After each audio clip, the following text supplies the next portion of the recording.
So my song, I don't make the dance. Come on now, y'all already know that I like to dance, right? Right. I don't make the plays, I just make the count on it. I don't count the days, I just count the clap. I don't know the words. But I need to start putting my own spin on stuff. Should I be like a rapping motivational speaker? So I need to start making rhymes for our feet so I can get us on our feet. Y'all know I got lines. That's what I do. So I am here to talk to you. Oh, that was lit. That was lit. Guys, listen. I'm back here. What do I do? Who doesn't know me? Guys, you know me. I am your favorite girl, your favorite coach, your favorite motivational speaker, your favorite author. And what I do is I help people who are just like me. I help people who have been in toxic relationships regain their self-confidence, their self-worth, and never be broke again. I've done it. I'm telling you, I know. I know the days of struggle, of frustration, of knowing that I deserve better, but not knowing how or what or when to make a move for myself, but always believing in my heart that I deserve the best out there. And so what am I doing now? I am traveling the country. Guys, it's so exciting. Traveling the country, sharing with you all the steps that I took to get my life together. And when I say it has taken me years, so what I'm going to do for y'all is shortcut the shortcut. You're not going to take your whole life like I did. You're going to learn from my actions, we call it my mistakes, my challenges, and I'm going to put you on the fast track to getting your life exactly where you want it. And so this week, we are going to be talking about time. Time is of the essence. We cannot waste time, right? Time is a tool. It's a value. It's something that we have no control over. Of all the things that we have in our life, time is the one thing that we don't have any control over at all. And so we're not going to waste it because it's not ours. It's the most valuable, most precious commodity we could ever have. And so this is what I want to talk to you about. So guys, make sure to follow me at inganicole.com. Make sure to follow me on YouTube. Follow me on Instagram at inganicole. Check me out here at inganicole, everywhere at inganicole. This is what we do. We help women who were just like me, who were in toxic relationships and had setbacks, learn to be self-confident, get your self-worth, and never be broke again. But the first thing we're going to talk about this week, all week, every single day, is what are we doing with our time? Because we don't have no time to waste. All right. So today we're going to talk about poor use of time. And this is fast. I don't have to be here all night to tell you about poor use of time. I just want to be able to give you a few steps so that you can take these steps, implement them into your life. Come back, tell me in the comments that they work. Hit me up in my message, my direct message. Tell me that it worked so we can get on to the next thing. I'm going to do it here on this platform until I'm doing it all over the world. And so I'll be here, guys, and I'll also be on YouTube. But the first thing, or this thing for tonight that we're going to talk about is our poor use of time. I'm going to tell you 5 things that I realized that my poor use of time had me doing or had me feeling. These are the 5 most important things that I can remember. Poor use of time made me very unreliable. Very unreliable to other people. Yeah, when you are not reliable, people can't count on you. You know, that is something that poor use of time does because you have mismanaged your life, your own self, your own assets, your own family, your own everything that you have. You're irresponsible, really. Poor use of time makes you unreliable and irresponsible. The next thing that it does is it causes you to not be trustworthy.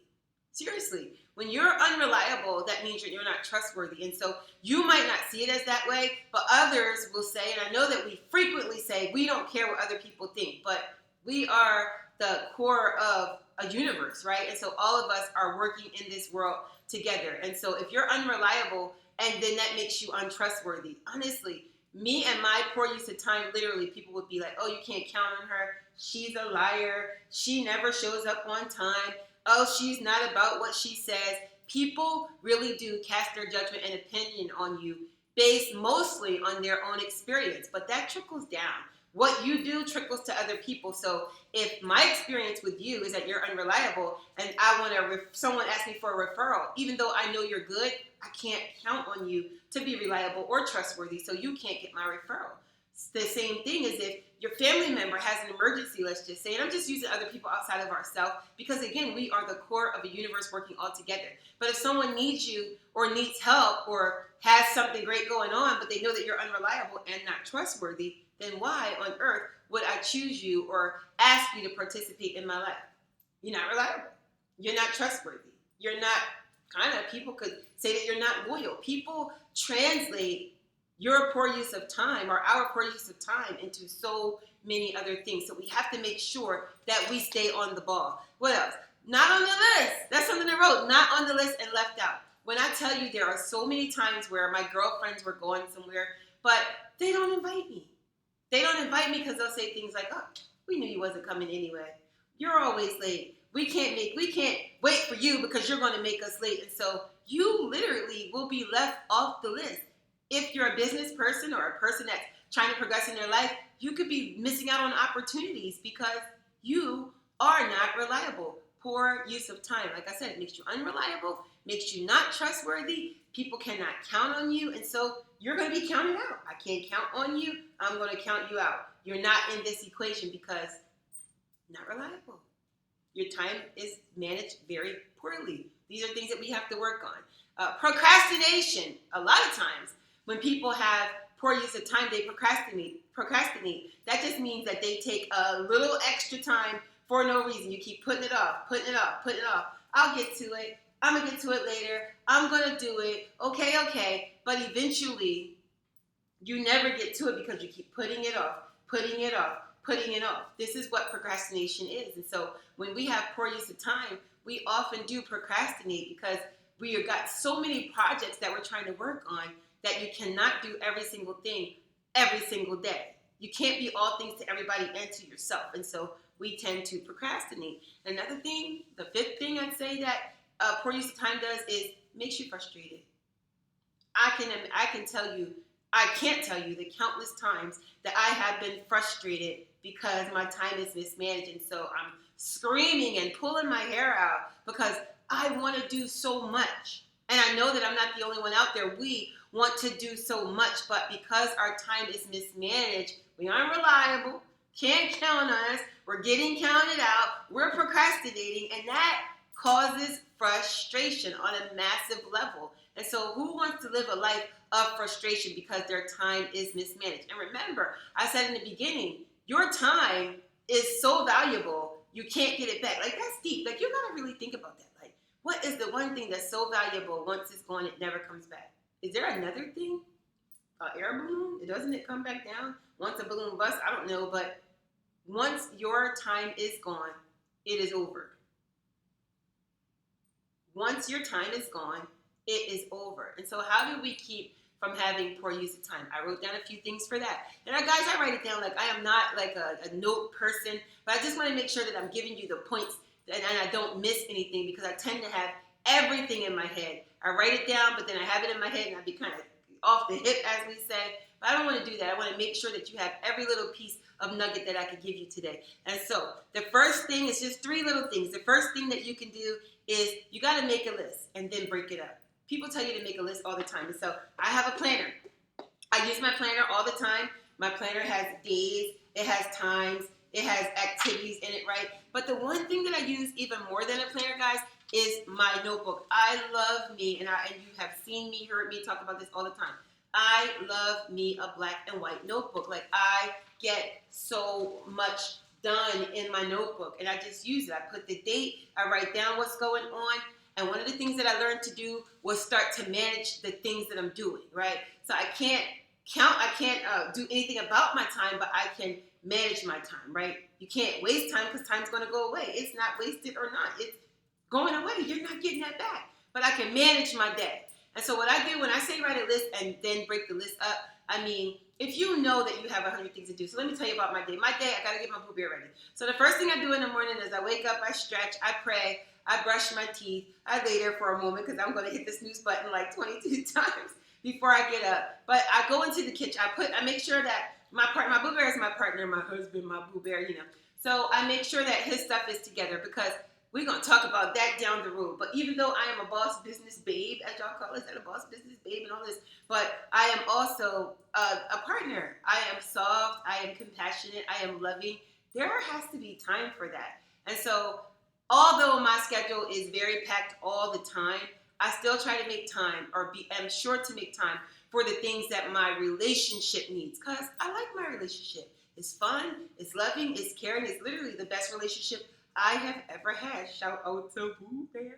But no, it's really seriously the best relationship I ever had. So I do what I can to nurture that relationship, right? So one of the things that I do in the morning, first thing in the morning, or sometimes at night, I'll lay out his clothes. So I lay out the basics and then I let him go get the rest. But that's just a point of caring, like showing you. The way that I show that I care is by that every morning when you go in the bathroom, your clothes are already laid out. I like it. Some people are like, oh, hell no, I'm not laying out my clothes, but I like it. It's fun to me. It's exciting to me. It's loving and nourishing to me. So I do that. I lay the clothes out, right? The next thing I do is I run in the kitchen and I cook a quick breakfast. Nothing fancy. There have been times where I took out a box of cereal, some milk, stuck the spoon in the plate, put it on a tray, boom, breakfast is ready, because it just depends on my day and my what I have going on, if I have the time to cook. But I also make sure that, I might cook a couple pieces of bacon. Guys, make it easy. You might have children. You might have to eat for yourself, make your smoothie, get your yogurt, whatever you have to do for yourself if you don't have a partner. But for me, I get my partner's breakfast ready. I get breakfast and lunch ready. So I pack the lunch.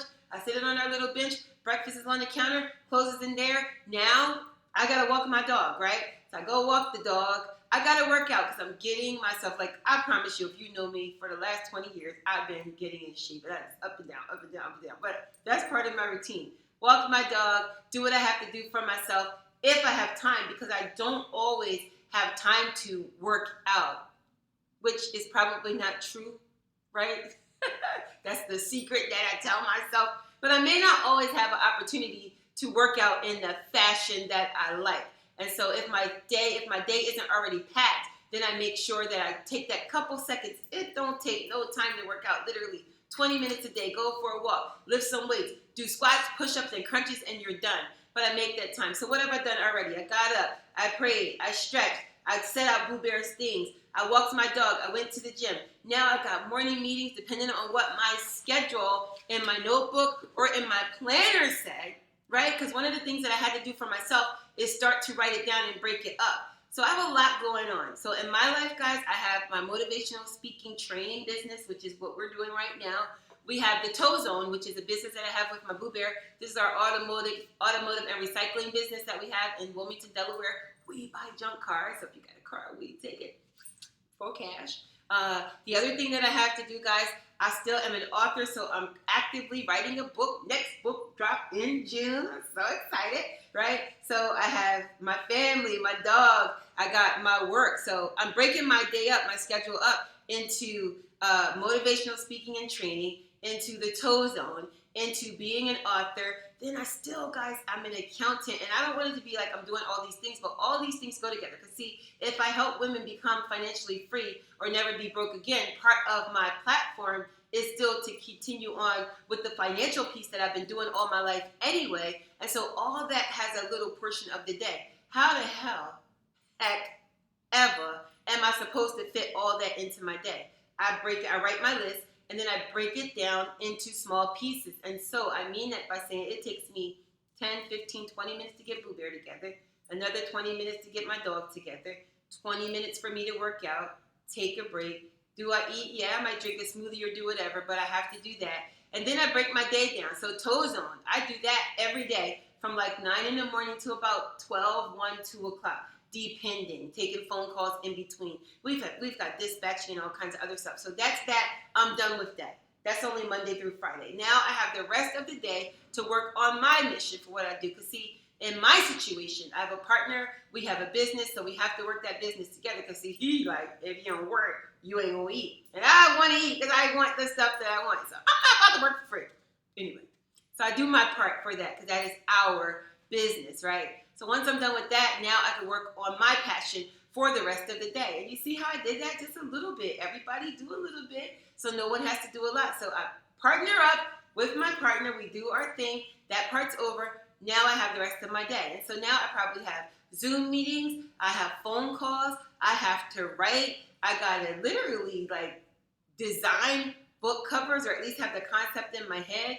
And so I break that up into a little bit of time. So, all right, I'll be taxes or any accounting or financial work I have to do. I'll take maybe 2 hours and do that. Then I take a break. Then I might have to work on my book with my project manager or with my publisher. And so I'll do that for a couple hours. And then I'll take a break. And then I may have to do some layouts or designs or social media posts and things like that. And so I take that for a couple hours, and then I take a break. So I stopped overwhelming myself, because in between all of the things that I said I have to do, there's people, clients, family that are calling me, friends that are calling, that are trying to get your attention. And I stopped saying yes to everything. When I stopped saying yes to everything, it really changed my life, because saying yes to every request was really holding me down. And so instead of me always saying, yes, I can do it. Okay, no problem. Sure, I got you. Hold on, hold. Which is my point number 2. Only do what you want to do, what you know that you can do, right? And so I had to really sit back, because everybody thought I was unreliable. Everybody felt like they couldn't not trust me, but they couldn't count on me. They know I'm going to come through, but the question was, when is she going to come through? She says she got me, but when do she got me? Or they'll say things like, "Oh man, if you're counting on Mom Nicole, then you're gonna be waiting a minute, because it sure does take her some time to get it. She gonna do it, but when is she gonna do it?" I've literally had dragged down, knocked out arguments with my own sister. Stop talking to me because she asked me to do things that was important to her, but not on my priority list. And when those things didn't happen, for me, I had to evaluate, why didn't I do it? And for her, I didn't care about her. So you see how that translated? Oh, if it was whatever, maybe it was important to you, but it's important to me, but it's not important to you. It's like a whole horrible argument. And so to alleviate any of that, I started trying to find the value, or making sure I find the value in the things that I do for other people. So I asked myself 3 questions anytime somebody asked me to do it. Number 1, do I want to do it? Inga, can you do whatever? Nicole, can you do whatever? Inga, Nicole, whatever. Can you do whatever? I had to put my shenanigans. It was like, hold on, let me think about it. I think about it. Do I even want to do it? Because a lot of times people will put a request on you, and honestly, you don't even want to do it. So, do I want to do it? That's the first thing I had to ask myself. All right, question. I passed that question. Sure, I want to do it. Can I effectively do it? Right? That's my next question. Do I want to do it? Can I effectively do it? So I ask myself that. Once I decide if I can or cannot. If I cannot effectively do it, instead of me trying to be the hero, I pass it on to somebody else. Listen, I would love to help you, because see, I decided that, okay, I want to help you. And this really is about time management. I would like to help you. However, I may not be the best suited for what you're asking me to do. So let me refer you to somebody else. I used to be of the notion that I want to do it. I got to do it. If I don't do it, they're going to be mad at me. It was so frustrating to myself. So now, do I want to do it? Can I effectively do it? And will I be good at doing it? Right? Because being effective and being good at doing it, and then in a timely fashion, effective and good are 2 different things. I'm good at doing everything. Just saying. I'm good at a lot of stuff. But am I effective at it? So if I'm not effective at it, it passes on. If I can effectively do it, cool. I want to do it. I'm effective at doing it. I'm good at doing it. And now when can I have it done? Okay, I'll have it to you tomorrow. No, I will not. I probably won't have whatever you asked me for by tomorrow, because I got a schedule. Y'all just know that. I got to get up. I got to pray. I got to help Boo Bear. I got to get the dog. I got to eat. I got a book. I got. I didn't have time to do all those things. But once I put it into my Shanae thinking cap and decided how I'm going to get this done, now I can do it, and I put a time frame on it. No more of that pressure of, I got to do it right now. It ain't about to happen right now, because I have a schedule. And so, let me see what I can do. Everything to everybody is urgent. People going to press you all the time. It's urgent. Can you do it? Can you do it right now? If I got to do it right now, I'm not your guy. I'm not your person. Unless you done fell and broke your leg and bumped your head and split it open, I'm not the person for you. I'm not going to do it right now. Number 1, that devalues my time. Because my time, remember, I'm not getting it back. And number two, it's just not realistic. I'm not going to do it right now. I don't even want to do it right now. So now if I got to do it right now, that takes number one away. I don't want to do it if I got to do it right now. Right? So time, I have to put it in to my little crock pot calculator and decide if it's something that I want to do. And that has helped me tremendously. So I'll tell you again, do I want to do it? Can I effectively do it? Am I good at doing it? And how soon or what time frame can I get it done? It takes so much of a weight off your shoulders. All right. The last point that I want to give you is prove it to yourself. We don't have nothing to prove. Because see, I might have said things and people are like, well, I don't care what they say. I don't have anything to prove to anybody. You don't have anything to prove to anybody, but you can prove it to yourself. When you're timely, when you're doing the things that you need to do for yourself, it makes you feel so good. There have been so many times, and we're going to talk about it this week, where I was so busy, walking around in circles, busy as, when I say busy as all outdoors, but I wasn't getting anything done. I was just busy, walking in circles, busy, being unsure, busy, not finishing the things that I was supposed to do or wanted to do. And so because now I have my time in a more, I value my time. I'm going to say it like that. Not only do I value my time, I value other people's time. And so I was able to prove it to myself that I am trustworthy, right? That I am reliable. I like being reliable. I don't like being reliable to the point of a people pleaser, but I do like being reliable to people that count on me. I do like being reliable for myself. I do like the gratification of helping other people, and they'd be like, oh my gosh, thank you, Inga. I like it. It makes me feel good. Everybody likes their flowers, as they say, today. And so because of those things, I make sure that it goes into my crock pot, and I like doing it. It makes me feel good, and I prove it to myself that I can properly value my time, right? I don't gotta manage the time. I guess I do manage the time, but I value the time more than anything because time is gonna tick-tock pass you by. And so I pray and hope that what I just shared helps you understand what you can do to better value not just your time, but the time of other people. Because once you put that gratitude on anything, that you have the value of time and that you understand that time is of the essence, then you can do absolutely anything that you need to do. And so make sure you pass this on. Guys, make sure you follow me at Inga Nicole. Go to my website and subscribe to my page. Did you get my book yet, guys? Make sure you get the book. All right, IngaNicole.com. You can get the book. And I'm going to be back here tomorrow at 7 o'clock to share with you that we don't make the days, we make the days count. I said that only because this is my song for tonight. So deuces, guys, and I will see you. Thank you for joining me. I hope you love what I shared. And try it. I want you to do what I said. And then I also want you to put in the comments how the tips that I gave you helped you out. That makes it great for all of us. See ya. I'm dancing.